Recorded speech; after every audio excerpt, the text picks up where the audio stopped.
Selamat siang untuk kita semua. Salam sejahtera. Perkenalkan, nama saya Krisan Erinta Astuti.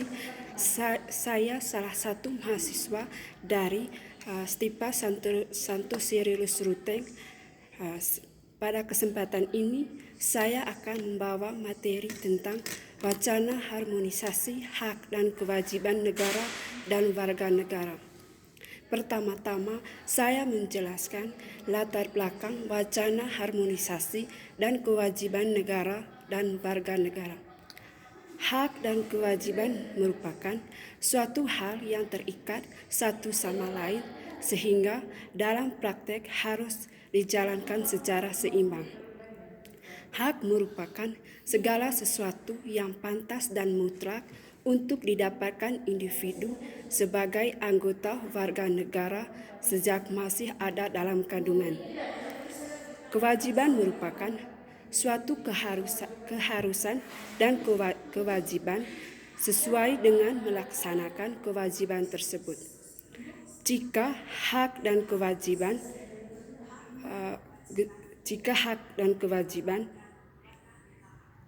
tidak berjalan secara seimbang dalam praktik kehidupan, maka akan terjadi keseimbangan kehidupan individu baik dalam kehidupan bermasyarakat, berbangsa, dan bernegara.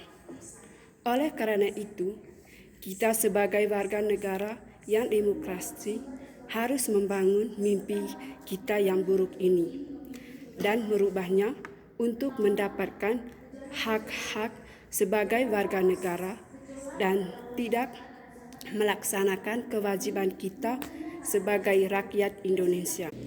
Yang kedua, latar belakang historis, sosiologis, politik harmonis hak dan kewajiban negara dan warga negara. Yang pertama, sumber historis. Secara historis, perjuangan menegakkan hak asasi manusia terjadi di dunia barat, yaitu di Eropa. Adalah John Locke, seorang filsuf Inggris pada abad ke-17 yang pertama kali merumuskan adanya hak alamiah yang melekat pada setiap diri manusia, yaitu hak atas hidup, hak kebebasan, dan hak milik. Ada tiga alasan yang terpenting dalam sumber historis. 1. Magna Carta tahun 1215. Piagam perjanjian antara Raja John dari Inggris dengan para bangsawan. Isinya adalah pemberian jaminan beberapa hak oleh raja kepada para bangsawan serta keturunannya. Yang kedua, Reformasi Amerika pada tahun 1276. Perang kemerdekaan rakyat Amerika Serikat melawan penjajahan Inggris disebut Revolusi Amerika. Yang ketiga, Revolusi Prancis pada tahun 1789. Revolusi Prancis adalah bentuk perlawanan rakyat Prancis kepada rakyatnya sendiri yang telah bertindak sewenang-wenang dan absurd. Yang ketiga,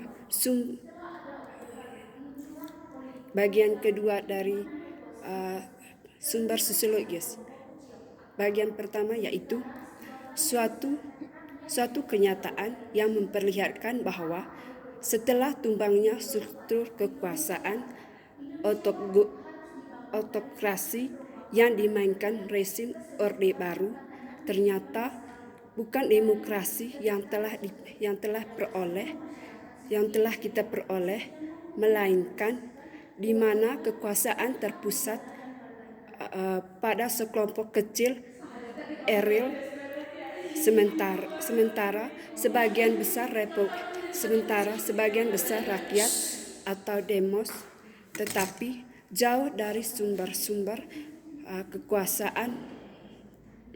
Yang kedua, Sumber terjadinya berbagai gejolak dalam masyarakat. Masyarakat kita saat ini adalah akibat munculnya kebencian sosial, budaya terselubung. Yang ketiga, sumber politik. Sumber politik yang mendasari dinamika kewajiban dan hak negara dan warga Indonesia adalah proses dan hasil perubahan Undang-Undang Dasar 1945 yang terjadi pada era reformasi. Yang ketiga, apa esensi dan urgensi harmonisasi hak dan kewajiban negara dan warga negara? Agama bangsa Indonesia dikenal sebagai bangsa yang religius. Kepercayaan bangsa kita kepada Tuhan Yang Maha Esa telah ada sejak zaman prasejarah. Sebelum datangnya pengaruh agama besar setanah air kita, karena itu dalam perkembangannya negara kita mudah menerima penyebaran agama-agama besar. Yang keempat, bagaimana pengetahuan status asas dan syarat warga negara tersebut amandemen Undang-Undang Dasar NRI tahun 1945 atau opsional. Yang pertama, syarat warga negara. Berdasarkan ketentuan pasal 9 Undang-Undang Kewarganegaraan, syarat-syarat yang harus dipenuhi untuk dapat memperoleh kewarganegaraan Indonesia adalah: 1. Telah berusia 18 tahun atau yang sudah kawin. Yang kedua, pada waktu mengajukan permohonan sudah bertempat tinggal di wilayah negara Republik Indonesia paling singkat 5 tahun berturut-turut atau paling singkat 10 tahun berturut-turut. Yang ketiga, sehat jasmani dan rohani. Yang keempat, dapat berbahasa Indonesia serta mengakui dasar negara Pancasila dan Undang-Undang NRI tahun 1945. Yang keempat, bagaimana pengetahuan status asas dan syarat warga negara tersebut amandemen Undang-Undang Dasar NRI tahun 1945 atau opsional. Yang pertama, syarat warga negara. Berdasarkan ketentuan pasal 9 Undang-Undang Kewarganegaraan, syarat-syarat yang harus dipenuhi untuk dapat memperoleh kewarganegaraan Indonesia adalah: 1. Telah berusia 18 tahun atau yang sudah kawin. Yang kedua, pada waktu mengajukan permohonan sudah bertempat tinggal di wilayah negara Republik Indonesia paling singkat 5 tahun berturut-turut atau paling singkat 10 tahun berturut-turut. Yang ketiga, sehat jasmani dan rohani. Yang keempat, dapat berbahasa Indonesia serta mengakui dasar negara Pancasila dan Undang-Undang NRI tahun 1945. Jelaskan apa yang dimaksud dengan pajak dan apa manfaatnya.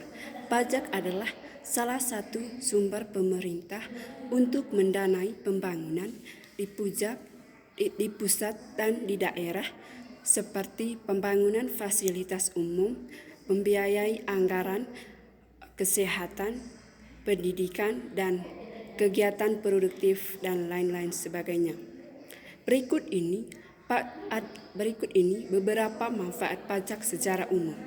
Yang pertama, pajak menjadi sumber utama penerimaan negara untuk belanja pegawai sampai dengan pembiayaan berbagai proyek pembangunan seperti pembangunan sarana. Yang kedua, uang pajak digunakan untuk pembiayaan dalam rangka memberikan rasa aman bagi seluruh kalangan masyarakat. Yang ketiga, pajak digunakan untuk mensubsidi barang-barang yang sangat dibutuhkan oleh masyarakat. Dan keempat, membayar utang negara di luar negeri.